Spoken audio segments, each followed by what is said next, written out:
Thank everybody for coming tonight to our Find Your Fit webinar. This is through the Lake Washington Schools Foundation. Tonight, we are going to be talking about executive functioning skills, what they are, why they're important to all of us. My name is Mary Pat O'Neill, and I started the Find Your Fit program through the Lake Washington Schools Foundation, I think back in 2017.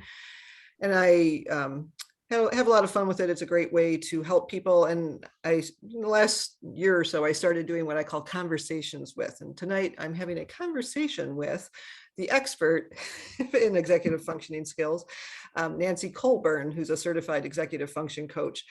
And I'll tell you about the format first of all. This always happens to me. Anybody who ever comes to Find Your Fit. Mary Pat always has issues with her Zoom. Okay, let's start this again, everybody. All right, get this going. There we go. All right. So what the format for tonight is going to be, it is being recorded. I always get asked that. The recording will be sent to everyone who registered for the webinar. And we had a really good turnout for tonight. Very excited about that.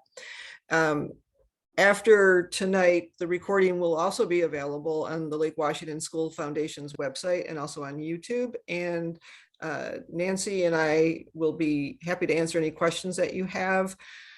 I'm going to try to watch them throughout the evening, but Nancy and I are happy to stay afterwards and answer any questions that you have. So just to give a little background, so I'm an independent college counselor, and in addition to my work with the foundation, I have a private practice. And as I was talking with my high school students starting in the fall and then through the winter and spring, I kept hearing students talk about how they were struggling in school and they were becoming procrastinators and they were having a hard time turning things in and all this different stuff. And these are from students who I normally wouldn't, prior to the pandemic, I wouldn't have heard them talk about these type of things. And so it made me wonder, and I know Nancy and just thought this was a great way to have a conversation. And so Nancy, I'm going to let you introduce yourself and then we'll get going with the program. Okay. I'm Nancy Colburn. I am a certified ADHD coach and also well-versed in executive function. And I'm excited to be here tonight with you, Mary Pat. Yeah, and Nancy is very active in the Lake Washington School District and through the foundation also. So she always shares her knowledge really well with. Okay, so I'm going to stop sharing my screen now, Nancy, and we'll and so just so everybody knows when I say a conversation, Nancy and I got together. We scheduled out the questions so that Nancy's prepared for them. But again, we're happy to answer any questions. And the idea, our hope is that people walk away from here with tangible ideas and strategies and resources to be able to get help, because the kids are struggling, but also just kids, adults, we all have executive functioning skills too. Nancy, you and I were laughing about that, but yeah. Okay, so we'll start with the conversation here. So define, what do we mean by executive function, executive functioning skills? People, there's different terms people use, EF, whatever. So yeah, tell us what that means. Okay, well, I'm going to share my screen. There we go. Yep. Okay, you can see that okay? Yep. All right, good. So executive function skills are about attention, focus, impulse control, working memory, et cetera, et cetera. A lot of times you'll hear people say like, they're not good at time management, or they have issues with procrastination. Those are also executive function skills that fall under things like planning, problem solving, organization, so on, motivation. Yeah. Well, that's what they are. Okay. And one of the things, and you might address this later on, maybe that's with the next one, how are these learned? One of the things I know when I talk with students, I always make the point of reminding them skills can be taught. Mm-hmm. And obviously there has to be a motivation to want to learn them, but so how are these skills learned? Okay, so EF skills are learned through practice and experience. So when you think about babies learn to pay attention. That's one of the first executive function skills that they learn through eye contact, touch, And then as they become toddlers, they start to organize. You've seen them like stack up their blocks or line up their cars. And then teens, as they learn how to drive, for example, they use working memory. They're motivated to learn how to drive. They have to really focus in order to pay attention to the road. And then adults, well, we all do when we have jobs, we are using planning skills, organizational skills, problem solving skills at pretty much everything. So that's how they're learned. So why are some people better at these things than others? So they're developed by modeling, which is watching someone else do it or demonstrate it. Teachers, fellow students, teammates, parents, family, everyone that you're around models executive function, whether they're paying attention to the fact that that's what they're actually deliberately doing. And part of the important thing about that with modeling is that as a parent, for example, you need to make sure that you're modeling effective skills like self-regulation. If you get frustrated and then lose your cool, then your kid's going to see that and they're going to do that too, because you're showing them that that's how you manage emotional frustration, for example. So if you do have a situation where you have a child who's especially struggling with emotional self-regulation, you can do cognitive behavioral therapy, which is really good for that. Or you can do coaching, which is what I do. Can you explain, like, I don't know what cognitive, I think you went forward. Cognitive behavioral therapy. Can you give some examples? I don't know what that is, so. Oh, well, it's a therapy. You have to actually see a therapist for that. And it just teaches you how to think through scenarios and figure out how you would work with a situation in a different way. Okay. So yeah, you can just do that through a therapist, or even there are a lot of books out there that kind of teach you the basics. You can start to work on that at home, for example. And then, as I said, I'm a coach, so coaching can work with specific strengths and experiences of an actual client. We can make it tailored specifically to you as someone who's struggling with executive function skills. Okay. So again, the term executive functioning skills, the term's been around for a while, but it really seems like I'm hearing it a lot more. So what's been going on that people are starting, especially our students? That's I think why most people are here, is about their students, or the students themselves are here. So yeah. So everyone has executive function skills and everyone can struggle with them. COVID, for example, had the disruptions in the regular routines for everyone, but also for kids at school. Everyone's struggling because of that. There's this low level anxiety that everyone's experiencing, whether or not I'm going to get sick, whether one of my family members is going to get sick. Is school going to get canceled? Are we going to be back? Is it going to be okay? You know, that's been underlying things for 2 years. But I'm sure also with the kids, it's things like, do I still have friends? Like, yeah. I mean, so does anxiety, low level anxiety, does that impact things? Yeah. So the lack of modeling, like having to be at home, the social isolation of doing online school, all of that. No one's cameras were on either. So okay. With the kids, they didn't have their exactly. cameras on. Yeah, so they're not they were not during that time frame experiencing some of the skills that they would normally pick up in those times of school, right? They weren't seeing their teachers modeling that in person. They weren't seeing their classmates learn like self-regulation and so on, because everyone had their cameras off and a lot of kids weren't even participating. Right. And so they lacked that modeling. Like for some of the kids who are now sophomores in high school, they missed their freshman year and part of 8th grade. And so they missed out on a lot of social activities like dances or football games.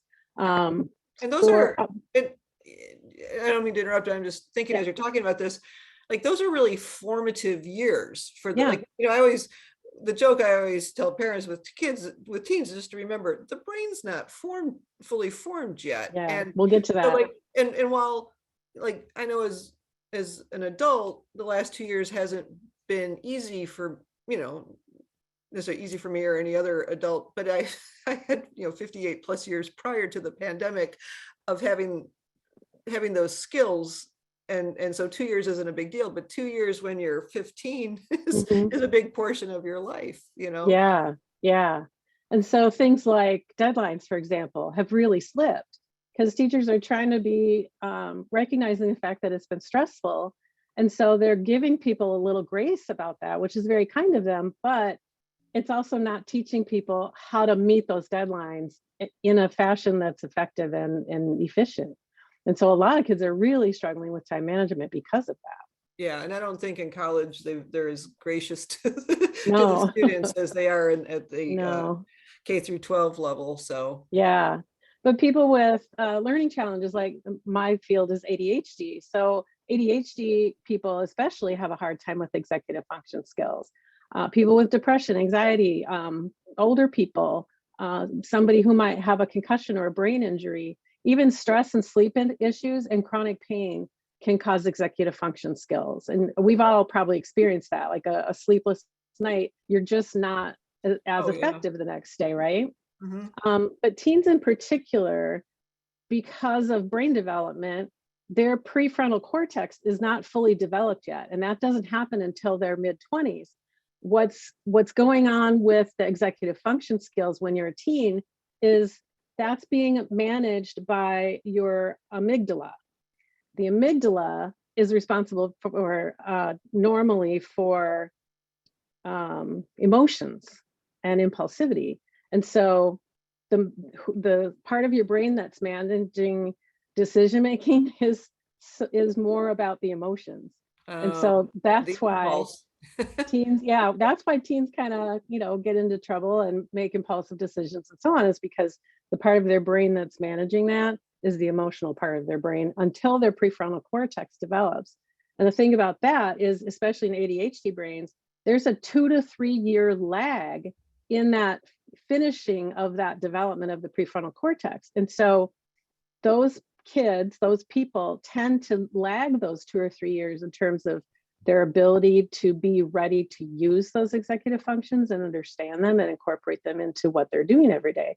And so that's why kids with ADHD are often impulsive, for example, because that part of their brain is just not fully developed yet.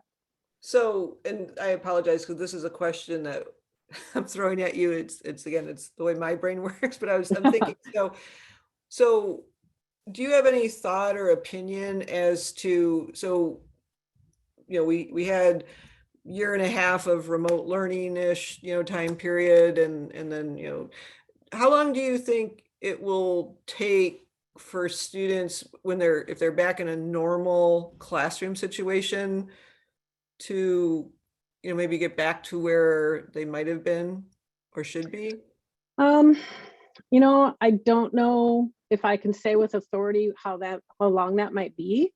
But the thing is that knowing now that you can learn those things will help you be more intentional about improving those skills at this point. And I'll Yeah. give tips for that in a little bit, but just knowing, like, sometimes you think I'm never going to learn this stuff because I missed it. Well, that's not true. You will be able to pick it up. You might be a little slower at it, just like a lot of math skills are lagging right now Oh, because they yeah, missed out on the. absolutely. I mean, the district has numbers at this point that there's a certain number of kids who are, or a certain percentage of lag, like 10% or something like that, I'm over surprised where it's they should not be. higher than that, actually. It That's the might be. one. I just I threw that was, out. yeah, I have seen, and again, just in talking with students, their frustration and struggle, and it's sad, especially if it's kids who prior to the pandemic enjoyed math and were strong in math and they were confident in math, and Yeah. then because of that remote learning, most kids didn't really learn much, and because it's foundational, then they go to the next level, and there's just been a lot of people struggling with that. So Yeah. yeah, it's tough to watch. So Yeah. And it may take a year or two to catch up. So give yourself some grace. yeah, or Yeah. study your math over the summer. Yeah. No one likes to Yeah. hear that. No Okay, summer brain drain. Yeah, well, and summer brain drain is real, but this is certainly the summer not to let it happen, because Yeah. I think, anyways, okay, so the next question that and you're all set there. So what are symptoms that parents or students should be looking for? Okay, so these are some of the things that come up, but these could also mean other things too, like there's some anxiety going on, or there's some depression going on, or even Bad it could be choices, like, what? or I said some bad choices about the, Yes, yes. But it could be even like low vitamin D levels or low iron. okay. There are lots of potentially physical reasons, but to be aware that some of these things are going on just changes from the normal routine. Um, I could tell my daughter was struggling in school several years back when her grades slipped. And this is a kid who was always really high in the terms of the GPA, and her grades dropped and they were still really strong, but that was not normal for her. And so that's when I knew something was going on and I needed to start looking into that. Um, Teens are pretty emotional anyway, so sometimes you might see some intense emotions, but maybe it's more than normal or less than normal. Lack of motivation for things they normally love to do, a lot of disorganization, some fighting with other people, friends, and so on. Skipping class, sleeping late or staying up too late, sleeping a lot, going late, getting to school, forgetting appointments they're supposed to go to. A lot of my ADHD people forget to see me sometimes, so it's just typical. I kind of expect that, but that's what we work on, is trying to figure out how to get them on track so that they don't struggle as much, because it can be really frustrating. So, so if a parent sees some of these things, what's a good way to talk to a teen? Again, teens are very fragile and emotional, and no one wants to think that they have a problem with anything. But how would you recommend that a parent, or on the flip side, if a teen thinks they have issues, how can they talk to their parents about it? Because sometimes, some parents are very hands off, which is fine, but if there's a problem, they might not be aware of it either. So Yeah. So what you really need to do, and this is, I learned this in coaching school, is be curious. You just really need to be curious about what's going on, and not be like, oh, I'm so mad they're so far behind, but more like, I wonder why, what's going on. So changing your perspective a little bit, just to kind of step back and assess what's going on. If they haven't learned the skill, maybe they can't learn it yet, or maybe they just haven't learned it yet and they will learn it when their brains are ready. okay. And the thing is, most kids will do well if they can. So what's getting in the way of them not doing well? And It that could be, so is that where you at, like, what's preventing you, like what's happening, or yeah, I mean, maybe they're extra tired, they're not sleeping well, and you didn't know that. It could be that they're just uh, too busy, like overscheduled, Mhm. or they're not feeling well. Something's wrong. Maybe they're feeling sick and they haven't said anything about it yet. So just kind of paying attention to how they're doing, what they're feeling, um, and just being curious and asking open-ended questions, making sure that you're not just, quizzing them and pestering them, but just being really honest and calm and open to how they're doing. Yeah, and I would imagine this could become a big power struggle between parents and students, and sometimes parents might be checking every day online, and Yeah, it's yeah, it's all about balance. yeah, I think, like you said, asking open-ended questions, and not getting angry at the yeah, student, because no one, I don't think, typically most kids don't want to do poorly. They want to yeah, do they well. don't. Yeah. But And maybe if it's starting to become an issue, don't look at it anymore. yeah, Check in or once a week, check in as I once a say, month. and even ask this, and if there's a problem, I think it's perfectly fine for a parent to say, like, okay, well, until things get straightened out, maybe it's weekly, and Yeah. you agree upon a time, and okay, it's going to be Friday after school at 5 o'clock or whatever. Mhm. And then if the students then doing their part, then say, okay, look, can we, are you comfortable going to 2 weeks, and Yeah. until, because the kids do have to feel like they own it too. It can't just Yeah. be the parents breathing down their neck. That doesn't help. Yeah.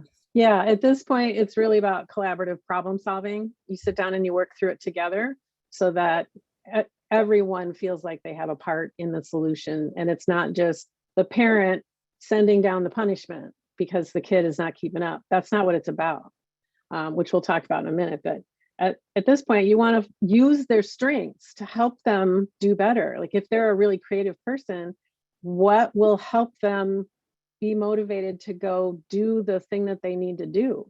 But also, what skills are lagging? Are they just really disorganized and they need help getting organized so that they can catch up? Um, it could be anything really. Like sometimes I'll just go clean my son's room, even though he's old enough to do it himself, because I know that it's gotten to be too much for him. It's too big a project at this point. He won't even start. And so Okay. I know that his skills in being able to task initiate are not there because he has ADHD. And so I'll go catch him up and then reset so that he can go do it himself again. Oh, okay. When do their brains work best? That has become a big part of what I do with kids. I asked one of my students the other day, when does she feel like her brain is most lit up? When does she just feel really engaged with the material? And she said when she's playing music, like she's a musician. Mhm. And so I said, well, why don't you set a time that you're going to do your homework, play some music for 10 or 15 minutes, get your brain energized and lit up, then go do your work. Because for Oh, her, it was all about, I said, well, when do you do your homework? Well, whenever I feel like it. Well, that's not very reliable, right? yeah. So it became, how can you get started? And it was about trying that thing that she loves and connecting it as a habit to something else she doesn't love, but still needs to take care of, her homework. It's interesting you say that about music. I remember my son, who's not an adult, but back when he was in high school, he would sit at the dining room table and he'd have his big, headphones on. And my husband would be like, oh, you shouldn't be listening to music while you're doing your homework. And I said, no, I think that helps them to focus. And Yeah. everybody's different. For some people, it would be a distraction, but for other people, it's, I know for me, when I'm having to do something that maybe I don't enjoy as much, I turn on YouTube, there's a bunch of ambient music channels, and I'll just having that methodical beat just helps me stay focused. So, Yeah.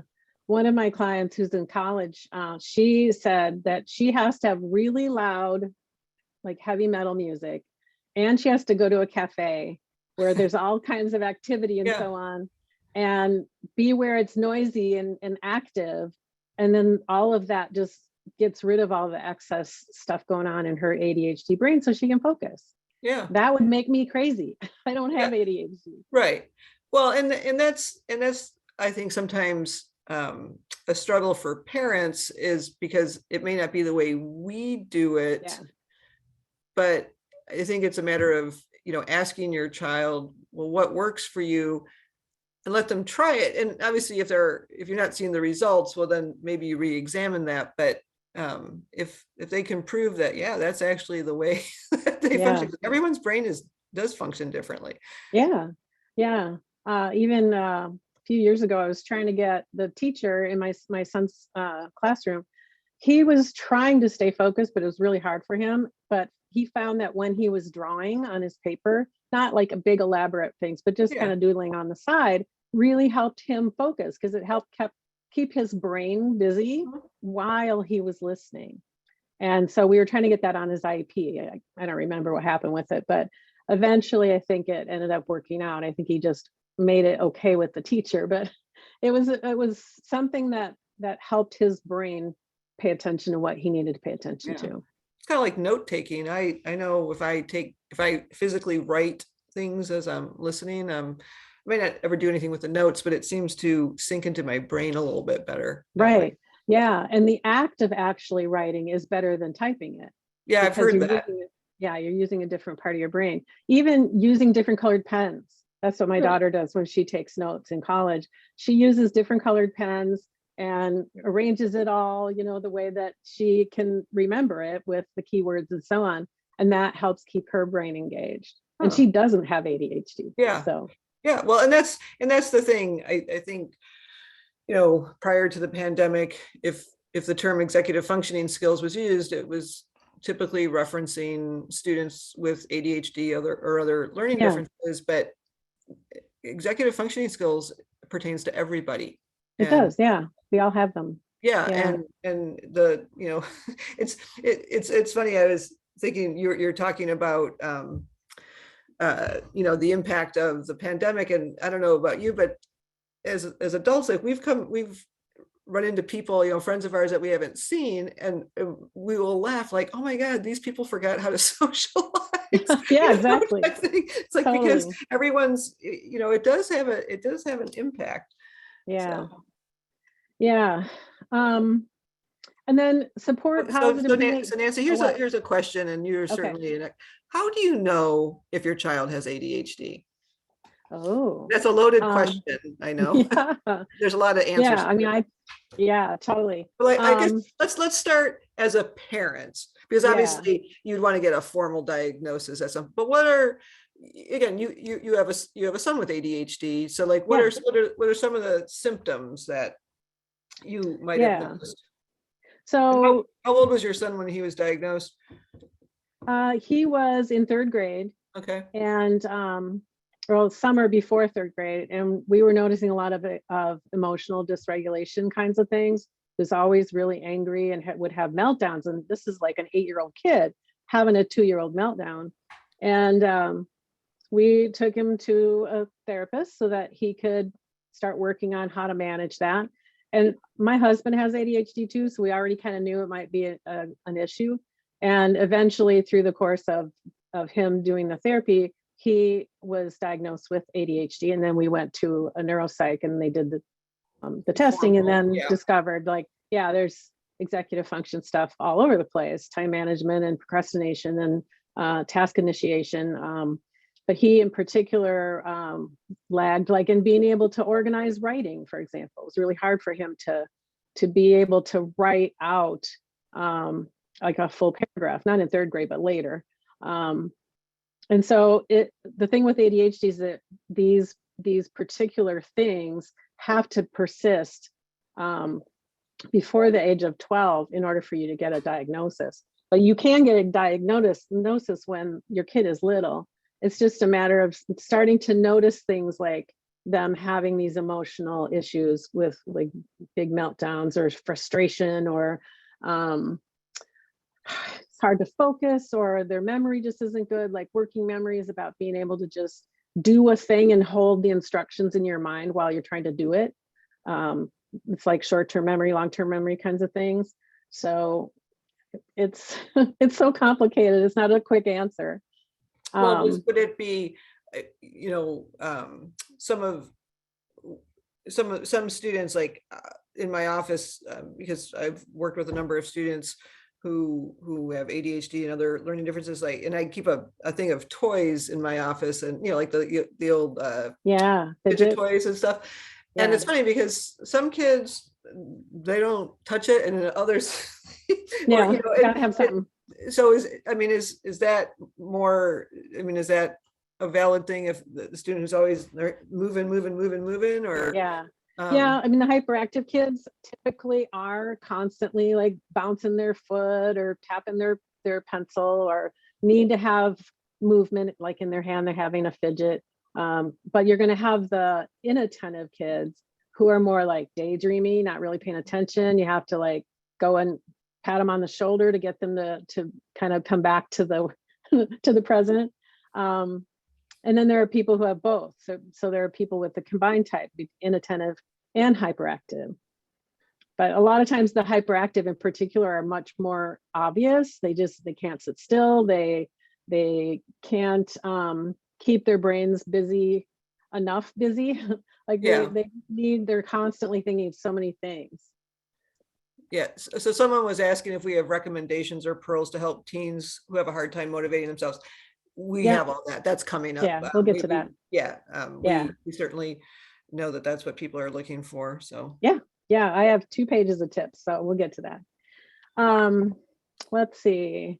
When do the brains work best? And then support positive behaviors. When you see them doing well, make a point of saying something. Even if it's been frustrating, it's like, oh, finally they did it. No, no, no. Look at that. You did it. You got it done. You worked so hard. Great job. Let's have an ice cream cone, or let's go for a walk and enjoy the weather, or something that celebrates the fact that they did it. Because the thing about that, especially with ADHD kids, is that they're putting in so much effort to try to get caught up, or to even just do the assignment. A lot of kids have like slow processing skills, and so it takes them like twice as long to do something that a neurotypical kid might take an hour. So they're working so much harder to try to get through the stuff that they need to do, and by the time they get it done, whether it's on time or it's late, then they got to move on to the next thing, right? And so they never stop and appreciate how much work they put in, how well they did, how hard they tried. And so you want to call that out for them and help them celebrate, because you want to create a positive pathway in their brains around doing that work and doing it well. Because and a that's lot true of for anyone, anyone, right? Exactly. yeah, Not just, yeah. Okay. yeah. But in particular, ADHD kids, because they get so many negative Right. messages throughout the course of their lives, that kind of creates a negative pattern around doing the work. They just can't make themselves do it because it's just so much work. It's so hard. They put so much effort in. And that's the thing to remember. If you have an ADHD kid, they're not lazy. They're working so much harder than their typical peers are. Okay. So I think the next slides were going to be on tips and strategies and all that. Yeah. So here are a few of my favorite tips. So if you've got missing or late assignments, you got to make a plan. You got to figure out how much time they need, set personal due dates to get back on track. So like this one kid that I have, he was behind like 27 assignments in this one Over class. what time period? Oh, months, Okay. like months. And so I said to him, well, what's your plan to get those done? Because it looks like you need to get those done. And he said, well, I'm going to work harder. And I said, okay, what does that mean? Because he couldn't, it wasn't possible for him to break it down. And so, because his brain doesn't think that way. And so what I was able to do is break it down and go, okay, you have 27 assignments, you have spring break week, that's 7 days. So how many assignments are you going to do per day? And we broke it all down, 3 or 4 per day, make a list, check them off as you get them done. By the end of the week, you're all caught up. Look at that. Big, Yeah. big work. A lot of students really fight the writing things down. Yes. Do you have any tips? Again, it doesn't, because I will often say, do you have a whiteboard? Again, just working with kids and they're telling me how Yeah. overwhelmed they are and stuff. Any tips on getting them to Yeah. actually do that? So this week I've been talking to a lot of my students about how much time is left in school and what do they still have to do. And a lot of them are like, wait, what? There's only 5 weeks left. Yeah. And so and so one tip that I worked on with one kid was to like print out a big calendar, a big piece of paper, and put your assignments on post-it notes. Just a quick note, math test or something like that. And then put it up on this piece of paper that you've got that looks like a calendar for the next 5 weeks. And then keep putting those wherever you need to. If you want them due on like Thursday next week, put that post-it note on Thursday. And then if you don't get it done by Thursday, move it to Friday, whatever it takes. But just having it on the post-it note means you can move it around. And it's easy, it's quick, it's just on the Yeah. post-it note. You don't have to write it on the thing. You can move it Erase around it if you or, need to. yeah. Yeah. Yeah. Yeah. And so that's what a lot of them are doing this week. Because even though they don't like to, they know they have to. And once we actually did it, like wrote it all down, how many things they had and where they were due and when they were due, they actually like breathe a sigh of relief. Like, okay, now I know what my plan Yeah. is. I know where I need to start. I know what I need to get done by the end of the week. So they Yeah. might resist it, but help them through it and they'll get there. And so, you know, if I was a parent, you know, is that where I sit down with my student, go on to Skyward or, you know, whatever, I don't Mhm. have kids in the district, but whatever Yeah. the system is, and pull up each class to see what's, you know, and organize it. And Yeah. again, staying calm, not getting angry Mhm. because there's missing assignments Yeah. and all Don't that. judge. Yeah. Don't judge. It's been hard. And that's where you could help them. Like, tell me what assignment you have. I'll write it on the post-it note. Then you can put it where you want it. Like, do it together. Be Mhm. helpful. Be present and be supportive. Yeah. Like, the next one, be curious. What are the reasons why they're behind? What's going on? Do they not understand the assignment? Do they not understand the content? Are they overscheduled? Are they just bored? I was talking to one of my kids the other day, and he was saying that the class he has the most trouble focusing in is biology. And I said, well, what's up with biology? What's your grade? Well, he's got an A. Okay, well, you're doing okay in it. So what's keeping you from staying focused in there? Well, it turned out he was bored. It just wasn't engaging. It was all lecture. And so we got to talking some more about it, talked through his learning styles, realized that the most engaging classes for him are ones where he's hands-on, where Yeah. maybe there's experiments or there's a project to do, something that is engaging more than one learning style for him. And so I said, that's good information for you to know for when you're scheduling your classes for the next, couple years. You need to take classes that have some, like a lab or some sort of activity, like an engineering class where they've got to build things to keep you engaged in that class. Yeah. And that was important information for him. Yeah. And it's true. A lot of kids get bored with theoretical information, Yeah. and then when they apply it, it becomes so much more interesting. All right. Yeah. What you got here? Motivation. So find out what it is. I mean, if there's a reward, go ahead. You're not bribing, you're not bribing them. You're trying to create a reason to do the thing. So you're trying to create some motivation. You're looking for an outcome. If you get this done, then we can go see a movie. If you get all caught up this week, we can go see a movie. But you don't want to put it out like to the end of the month because that's too far.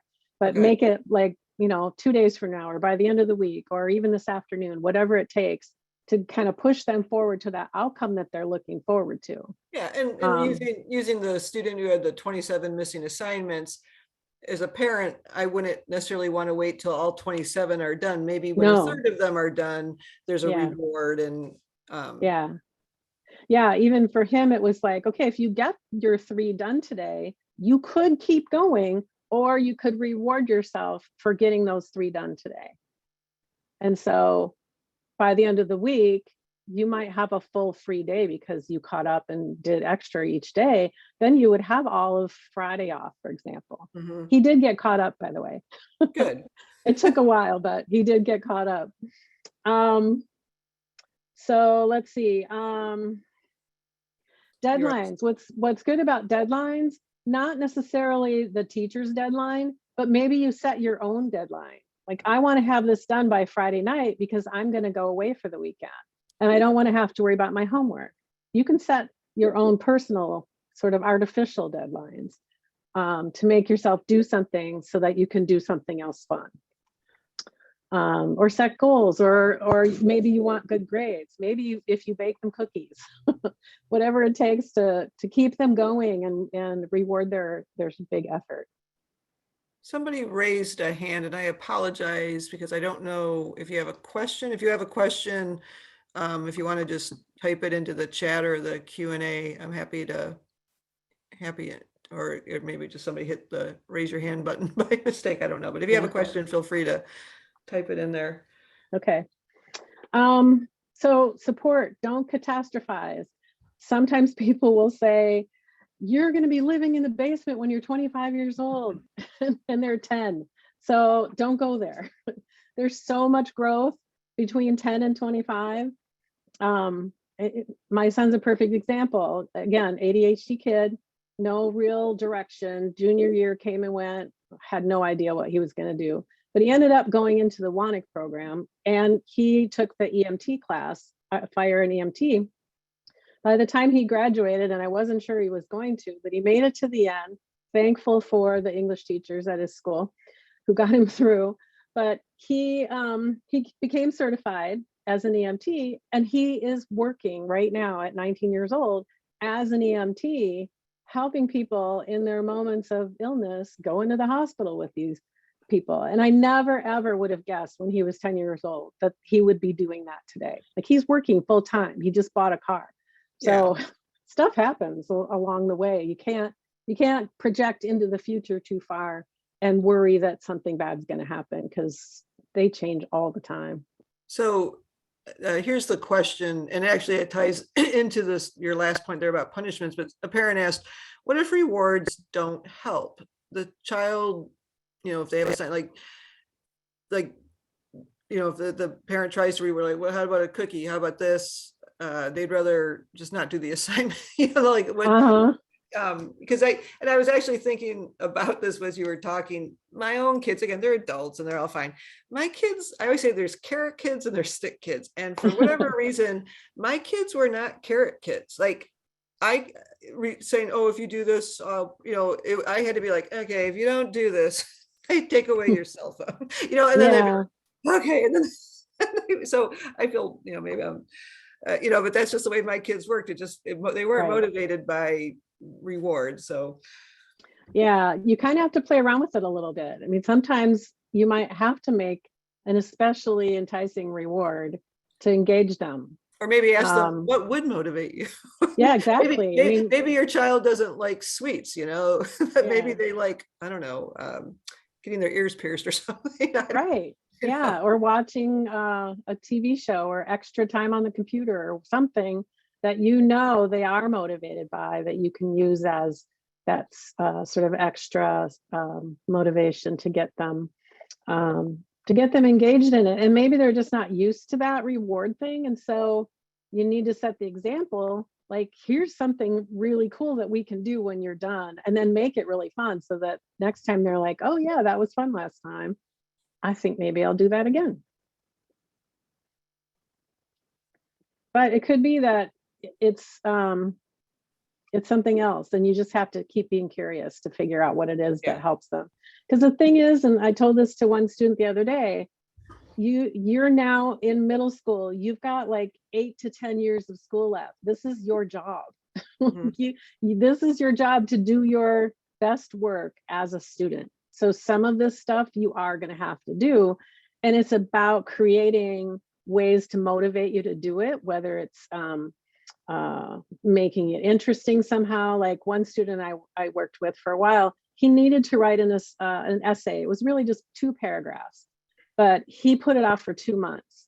It was about, for some reason, it was about tattoos. He did not care one bit about tattoos, but he was playing a video game one day and he noticed that one of the characters had a tattoo. And he's like, I can write about that character, because he liked the character. He didn't care about tattoos, but he made the project, this essay assignment, interesting by writing about something that he actually liked. Yeah. So that's how he made that. He was motivated to do it because it was something that he was interested in. But it could be that you need a deadline, or it could be that you need to make it important because now your grade's an F, right? Now you have to do it. Right. And trying to tie it into an interest does make all the difference in the world if you can figure it out, because human nature is, if you're interested in it, you're more likely to do it. Oh, totally. And I don't know if your next page, but like I think today's students, they're so they're distracted easily. You think about the phone and the dings and the noises and stuff. Do you have tips for for that, on how kids can like how like how they come home from school, they're exhausted from school, I would tell kids like, "Well, maybe give yourself a half an hour to just have a snack and veg out if you want to Yeah. listen to music or play, but then like set a timer or something, but you got to Mhm. have it, you have to make it structured. Yep. Yep. Yeah, we definitely get to that on the next section. Okay, I sorry, just, I'm jumping I want ahead. to make sure that we reiterate punishments don't work. If somebody doesn't have a skill yet or still needs to learn a skill soon, punishing them will not make them learn it faster. And so you have to create natural consequences. You have to talk to them about, yeah, you do have a lot of missing assignments and you're being distracted by YouTube or by your phone or by your school, or not your school computer, but your home computer, because your friends keep messaging you. So the best choice here is what? And a lot of times they'll say, I need to turn off my notifications, or I need to put my phone in another room, Mhm. something like that. Like, don't solve it for them, but ask them what sorts of things will help you stay focused here. And if they don't know, give them a second, but then just say, well, what about turning off your phone for this period of time that you're going to do your work? They get it. They just have to come up with it. Sometimes it has to be their idea, right? Okay. So you mentioned the thing about a homework routine.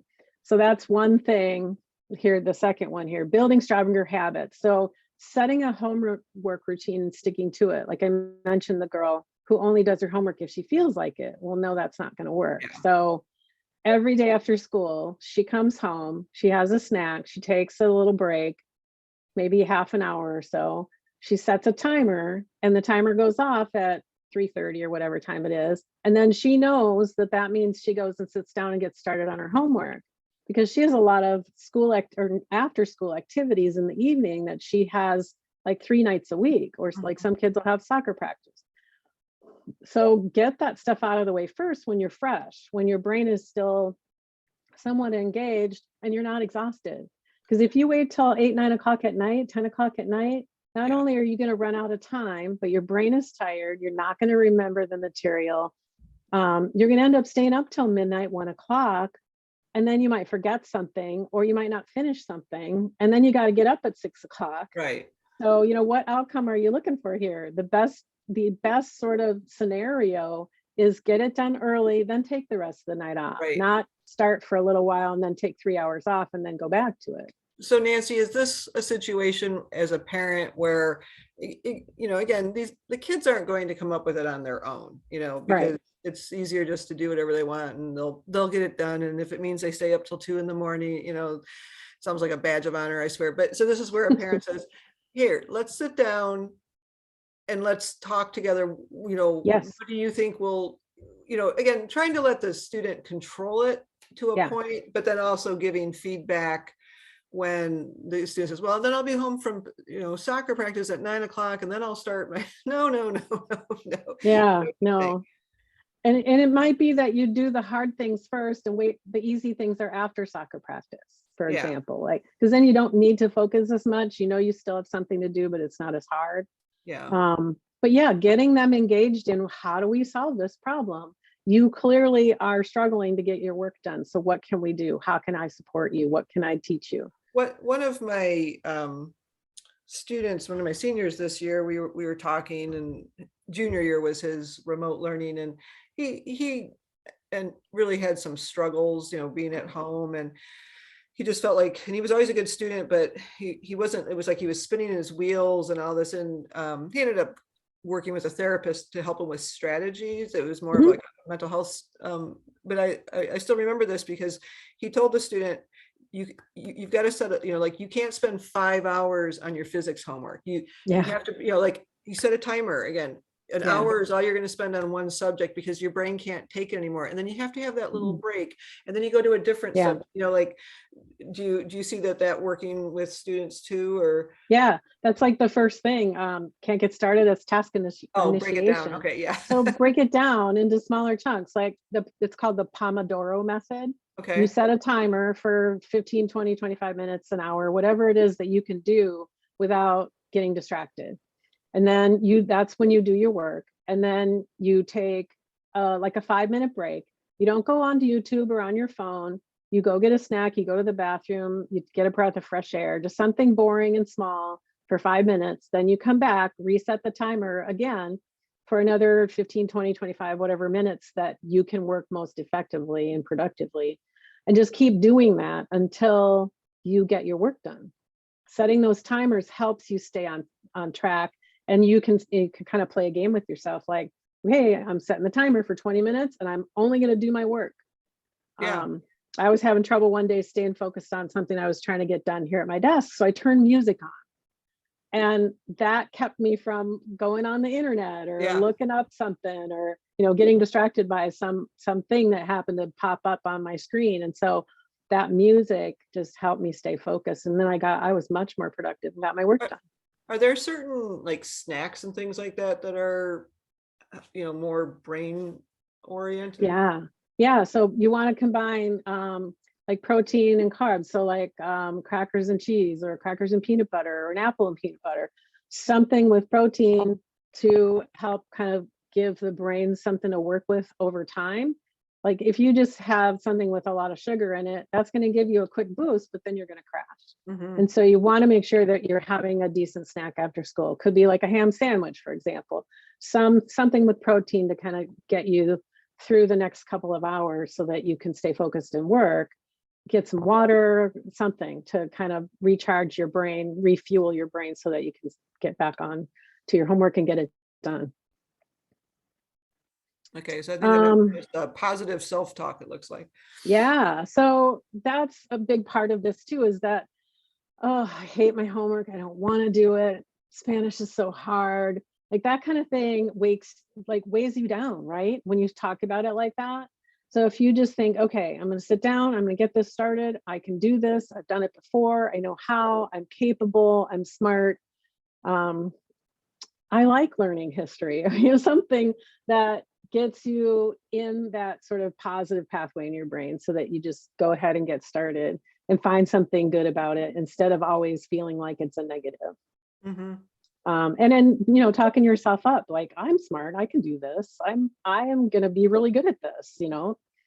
It's so much better than dragging yourself down and just saying, I'm stupid, I can't figure this out. Like, stop doing that to yourself. It's just too much. It's too much weight.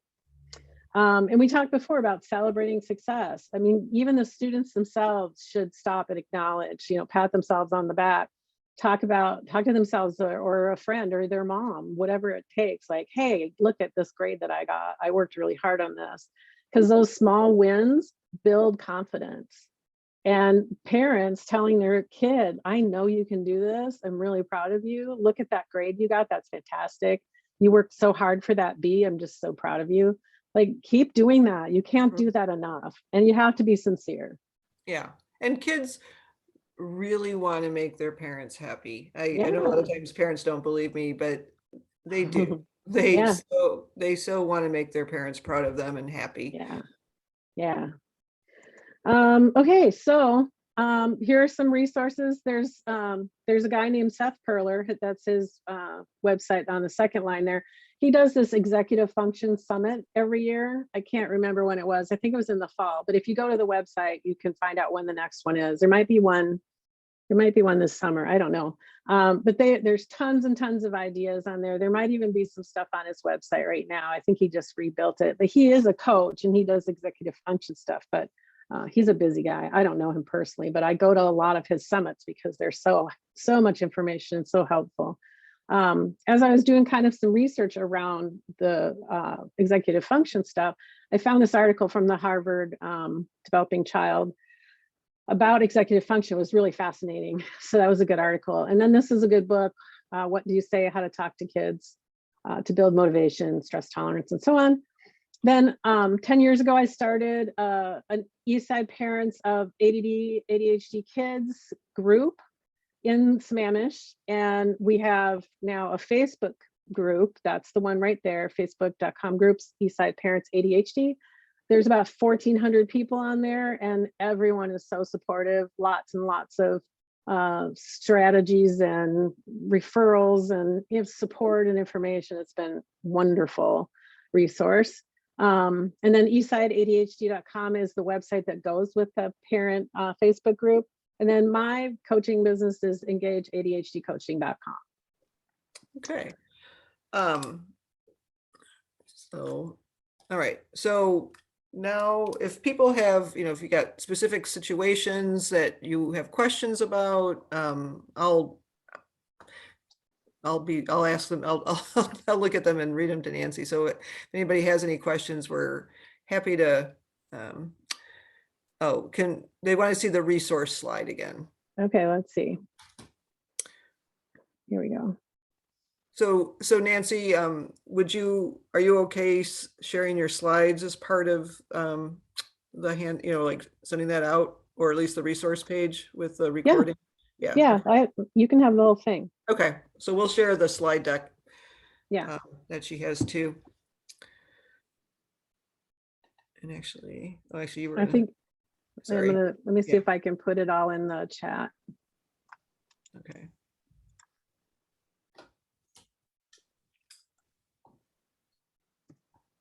Hey, it worked. Okay. Good.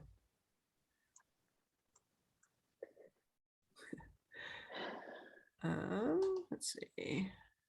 All right. And then let's see.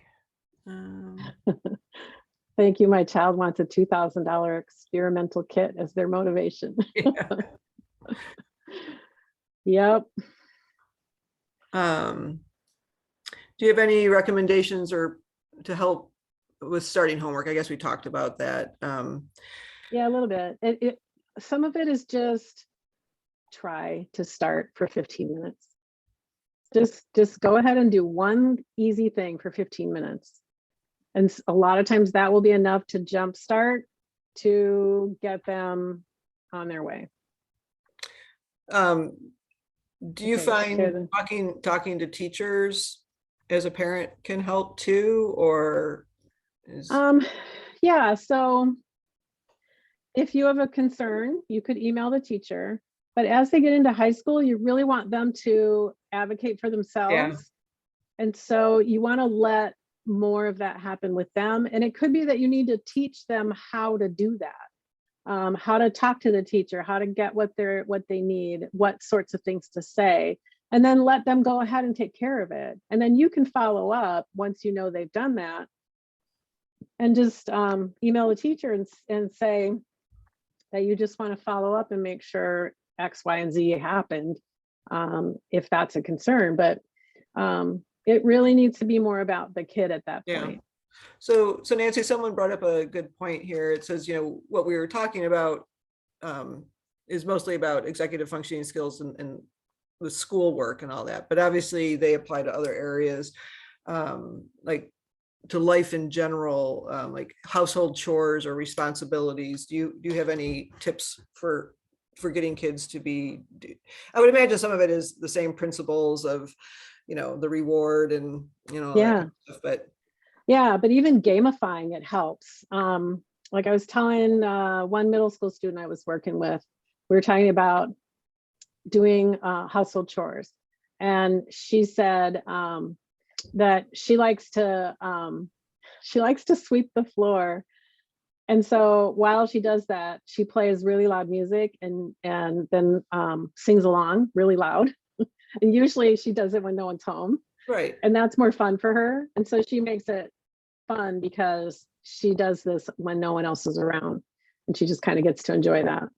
Well, and I would imagine, the same type of thing if there's, like I'm envisioning, instead of a calendar with assignments, school assignments, you've got chore assignments, and saying to the student, to your child, okay, well, you have to, I don't know, pick up the dog poop in the backyard, like when you tell me, yeah, right. Sorry, that's what I do in my life. But, like taking that Post-it note and saying, okay, now you tell me, show me on, like, I mean, I don't know. My mother was a type of, I grew up with a mother who, when she said it was time for a chore, it was right that second. There's no flexibility. And again, I think sometimes that can be hard. I know I didn't like that as a child, knowing that like, oh, there's no, give me 10 minutes. But so like, and I know some chores do have to be done in a more timely manner, but I'm wondering if something like that would work, where, again, trying to get the student, your child to, be rewarded, but then also it's part of living in a household is doing chores. Yeah. Um, one mom I was talking to was trying to get her kid to do some chores.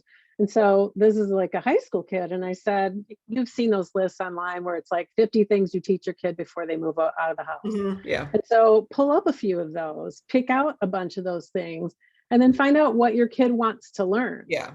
And then those things he'll be more motivated to do. Yeah. And so like this one, her son, then eventually what he wanted to learn was cooking things.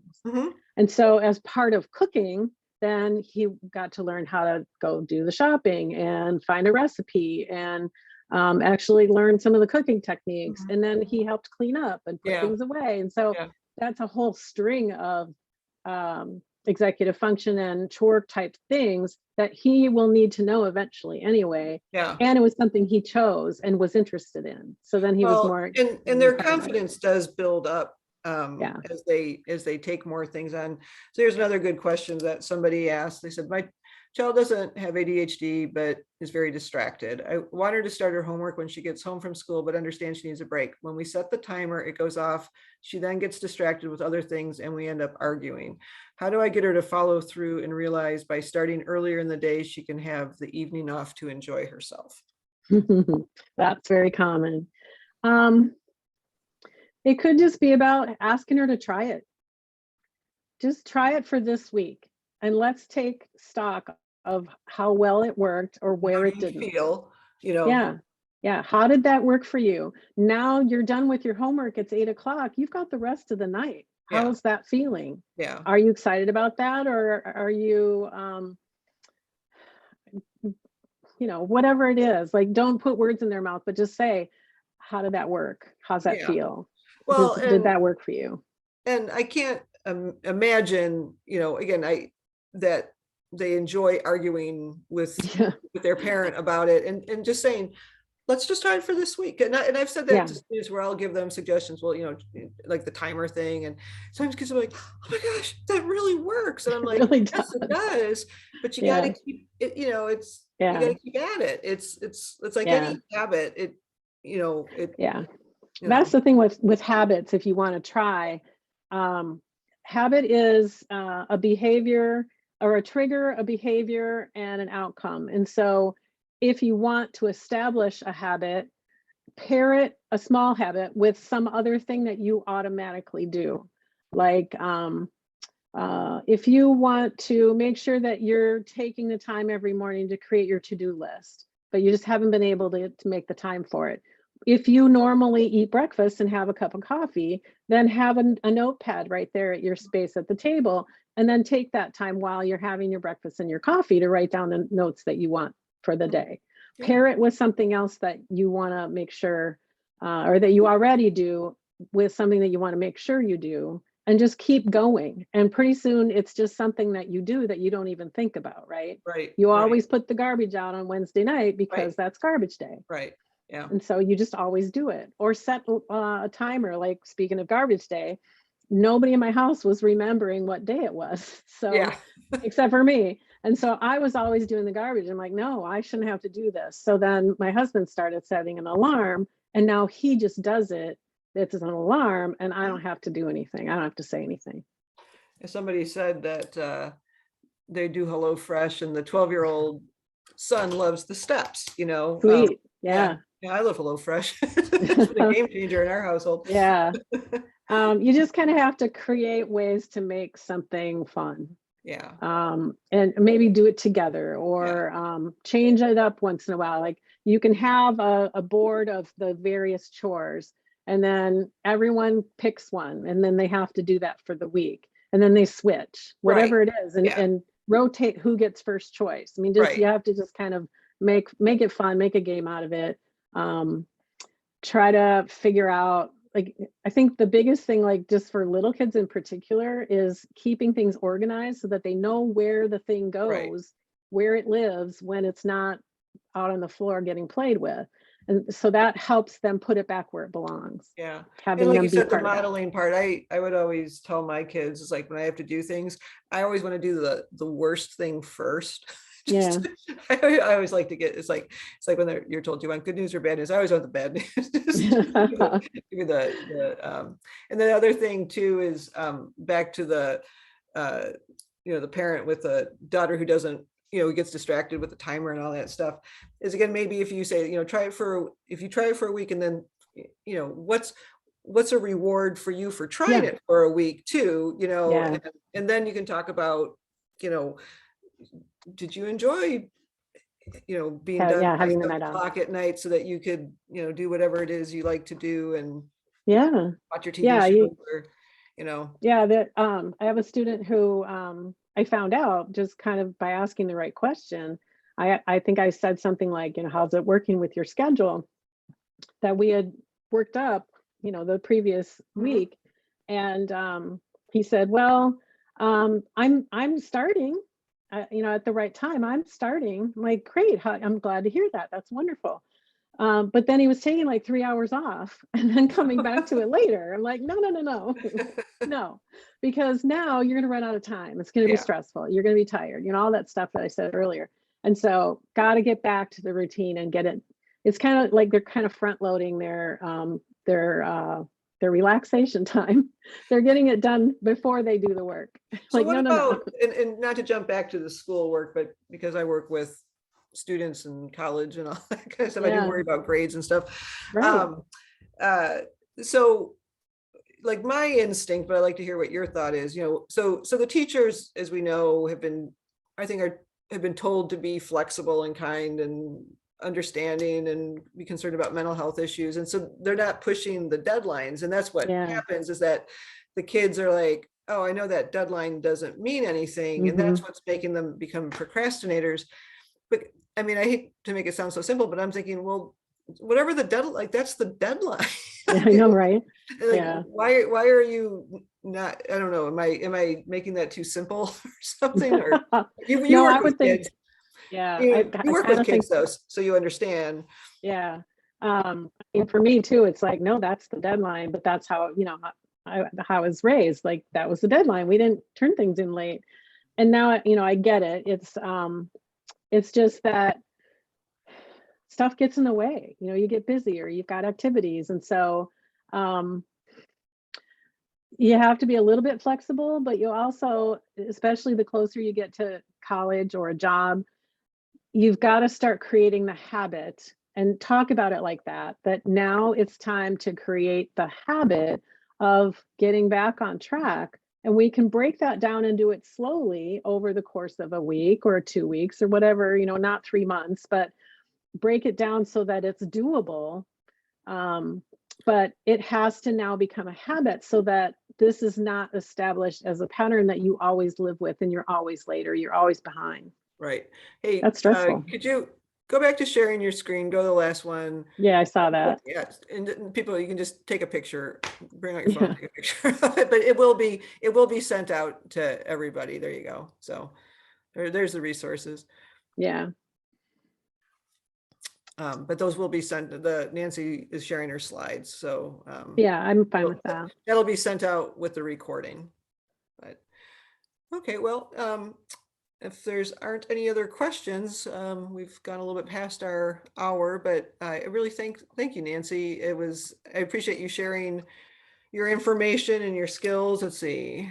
Oh, and Yeah. I did see there was a question about Adderall. I am Oh, not, yeah. I cannot recommend medication. I'm not a Right. professional or physician or medication. I can't tell you what it's going to work for you. You need to talk to your doctor. Okay. Yeah.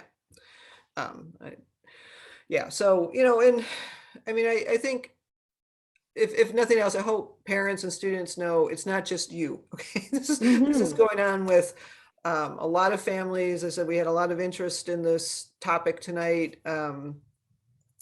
You know, summertime, I know with my families, I'm sending things out about like things to do over the summer, but that brain drain is true. And, you know, if you have the habits over the school year, keep them going over the summer. It doesn't have to be Yeah. schoolwork necessarily, but, you know, it's, again, skills can be taught. It's not necessarily easy, but the kids are going to be so much happier. I mean, adults were happier when we have our skills and stay on Yeah, top. and routines. Yeah. Just Yeah. having a routine, like when we all had to stay home, like that was weird, right? And so then you had to create new routines, and then it got weird when you had to go back again. Right. And so Right. the last 2 years have just been kind of a wreck. But the thing about it is that if you stay positive and you create ways for things to be easier and maybe a little fun, Yeah. And but breaking it down, like you said. breaking it down, yeah, but also just trying to stay positive in terms of like, you can do this, you've got this. No more like arguing about homework. Let's just Yeah. figure it out. Let's Yeah. just work through this until we catch up and try to establish a new routine so that it's not so stressful for all of us. Right. And thinking outside the box a little bit too. It's not, you know, I don't know about you, but I couldn't help my kids with a lot of their homework, Yeah, no, I like the couldn't. Yeah, higher levels and stuff. And, yeah, you know, but there's resources, you know, labs at the school, there's great tutors available, yeah, math, you know, there's math tutor, like a lot of times the different math and science and Spanish honor yeah. societies, and there's kids there that they're available to help. And, Hmm. you know, at very Even a body reasonable. double, like if your kid is having trouble staying on track, ask if they need a body double and then sit down What is, next to them and do your work. oh, okay. So what the heck's a body double, No, Nancy? that's what we call it. A body Okay. double, in that you're doing your work and modeling how to Okay. stay focused and pay attention. You're just there. Like if somebody is watching me clean my house, I'm much more into it, right? Yeah. Otherwise, I'm like, oh, I don't know if I should do this or if I should do that. Right. I don't feel like that right now. I'm going to go do this instead. But if somebody's with me or watching me, I'm much more like ready to get into it and get it done. Yeah. So that's what it's Okay. meant to I be never heard like. that term before. Yeah, Yeah. yeah. So whatever it takes to try to make it positive, but also create ways to do it together and And to not have it communicate, be. it sounds like too, Yes, like totally. not And work judging. together. Yeah. And Yeah, take the judgment out. Like it's not about you're lazy. I hate that word. That's a 4-letter word. Stop saying it. yeah. It's not about that, because these kids, all of the kids, but especially neuro divergent kids, are working so hard to get through this and to learn these skills and to master them. And a lot of them just need more time. Yeah. So, and all of us right now, especially the kids who've missed a couple of years of school in a normal setting, are going to take a little longer to learn Yeah. some of that stuff. Yeah. Absolutely. Yeah. So, all right. Well, thank you everybody for coming tonight. The Lake Washington Schools Foundation is who sends out, we'll get the recording and all, but it may not come out till Monday, just so you know. And we appreciate everybody who supports the foundation and all that the foundation does. And anyways, hope everybody has a great night. So, Yep. okay. Thanks. Thanks, Good to Nancy. see you. Yep. Bye. Thanks. Bye.